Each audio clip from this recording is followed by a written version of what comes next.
السلام علیکم ورحمۃ اللہ وبرکاتہ۔ محترم سامعین گرامی، نکاح ہماری بہت بڑی ضرورت ہے، نکاح ہماری بہت بڑی ضرورت ہے اور ایک عبادت بھی ہے۔ لیکن کس کے لیے نکاح کرنا سنت ہے، کس کے لیے نکاح کرنا حرام ہے، کس کے لیے واجب ہے، کس کے لیے فرض ہے اور کس کے لیے مکروہ ہے، اس طرح 5 احکام ہوتے ہیں نکاح کے بارے میں۔ الگ الگ لوگوں کی نوعیت کے اعتبار سے، الگ الگ حالت کے اعتبار سے حکم الگ الگ لگے گا۔ سب کے لیے سنت ہو ایسا نہیں ہے، سب کے لیے فرض ہو ایسا نہیں ہے، اور سب کے لیے حرام ہو ایسا نہیں ہے۔ آج ہم آپ کے سامنے معتبر کتابوں کے حوالے سے کچھ آپ کے سامنے پوائنٹ نوٹ کیے ہیں اس بارے میں، وہ آپ کے سامنے انشاءاللہ ہم بیان کرتے ہیں۔ سب سے پہلی بات تو دوستو بزرگوں، نکاح فرض ہے۔ کس کے لیے فرض ہے؟ شہوت کا اگر اس قدر غلبہ ہو کہ اگر نکاح نہیں کرے گا تو زنا میں مبتلا ہو ہی جائے گا۔ کسی کو یقین ہو اس بات کا کہ اگر میں نکاح نہیں کروں گا، میرے ماں باپ نے میرا نکاح نہیں کرایا، میرے رشتہ داروں نے میرا نکاح نہیں کرایا، تو میں یقیناً زنا میں مبتلا ہو جاؤں گا۔ اور ایسا شخص جو بیوی اگر نکاح کر کے لائے گا تو اس کا نفقہ، اس کا خرچہ جو بھی کچھ ہے، کپڑے ہے، کھانا ہے وغیرہ، مہر ہے، ان سب پر قادر ہے، قدرت رکھتا ہے، تو ایسے شخص کے لیے نکاح کرنا فرض ہے۔ علماء نے لکھا ہے کتابوں میں، آپ سمجھ سکتے ہیں۔ اور اگر زنا میں مبتلا ہونے کا یقین تو نہیں ہے لیکن غالب گمان ہے کہ اگر میں نکاح نہیں کروں گا، میرے گھر والوں نے، ماں باپ نے نکاح نہیں کرایا، تو زنا میں مبتلا ہونے کا مجھے غالب گمان ہے۔ اگر کوئی بندہ ایسا ہے اور اس کو بھی خرچے پر، نفقے وغیرہ پر، مہر پر قدرت ہے، تو ایسے شخص کو نکاح کرنا واجب ہے۔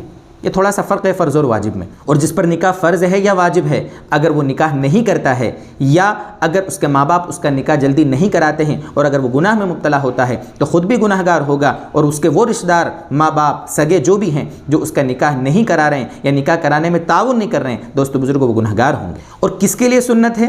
اگر کوئی شخص ایسا ہے کہ جو نکاح کرنے کی عمر کو پہنچ گیا ہے، نکاح کرنے پر قادر ہے، بیوی کے مہر پر، نفقے پر جو کچھ ہوگا وہ سب کرنے پر قادر ہے، بیوی کے حقوق ادا کرنے پر قادر ہے، تو ایسا عام حالات میں رہنے والا جو انسان ہے، اس کے لیے نکاح کر کے ایک باعزت زندگی گزارنا بہتر ہے۔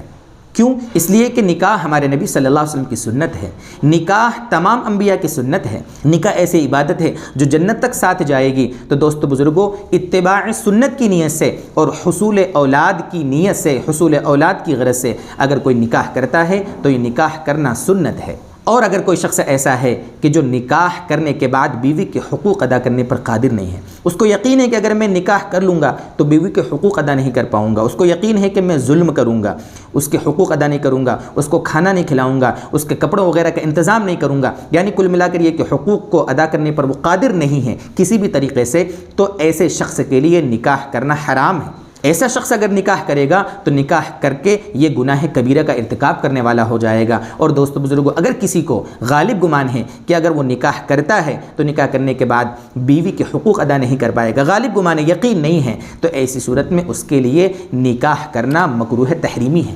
یہ الگ الگ نوعیتوں کے اعتبار سے، الگ الگ حالات کے اعتبار سے، انسان کی سچویشن کیسی ہے، اس کی حالت کیسی ہے، اس کے حساب سے نکاح کا حکم لگایا جائے گا۔ ہو سکتا ہو کسی کے لیے فرض ہو، کسی کے لیے واجب ہو، کسی کے لیے سنت ہو، اور کسی کے لیے ہو سکتا ہو نکاح کرنا حرام ہو، اور ہو سکتا ہو کسی کے لیے نکاح کرنا مکروہ تحریمی ہو۔ اللہ تعالی ہر قسم کی حرام کاریوں سے، بدکاریوں سے ہماری اور پوری امت مسلمہ کی حفاظت فرمائے، اور اللہ تعالی ہمیں دین کی سمجھ عطا فرمائے۔ وآخر دعوانا ان الحمد للہ رب العالمین۔